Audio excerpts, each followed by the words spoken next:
In a move as unexpected as Tom Brady retiring, the U.S. Senate gathered on Super Bowl Sunday to vote on a hefty $95 billion aid package for Ukraine, Israel, and Taiwan. Notably absent, any mention of southern border security. The package, which includes a whopping $60 billion for Ukraine and $14 billion for Israel, received a nod from the Renos, resulting in a final vote of 67-27. Before we get started, please make sure you like, comment, share, and subscribe.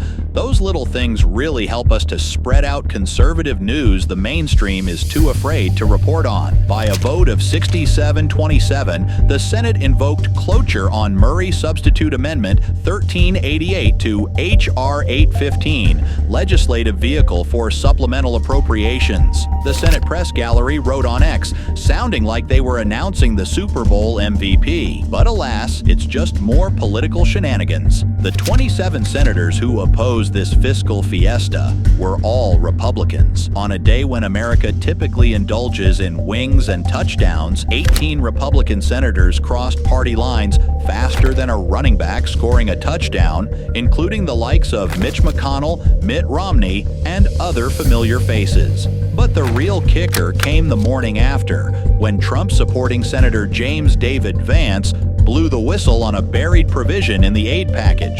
According to Vance's X report, the package sneaks in a clause that handcuffs President Trump from halting the Ukraine war funding if he were to snag a second term. Buried in the bill's text is an impeachment time bomb for the next Trump presidency if he tries to stop funding the war in Ukraine. "We must vote against this disastrous bill," Vance exclaimed, sounding more fired up than a halftime show pyrotechnics display. And who's to blame for this political gridiron fumble? Well, according to Vance's memo circulated to every Republican lawmaker in Congress, it's those pesky Renos and Democrats who've orchestrated this play straight out of a political thriller. The memo reads like a conspiracy theory wrapped in a legal brief, citing Trump's previous impeachment saga and warning of a sequel if this bill isn't intercepted, with provisions mirroring the same ones that landed Trump in hot water before. It's as if they're baiting him with a shiny golden impeachment carrot. Politically, they will make it harder for Trump to get elected. This is the first part of the plot, Senator Vance declared, sounding like he just uncovered the Watergate tapes, joined by chorus-like support from Representative Matt Gaetz and Marjorie Taylor Greene,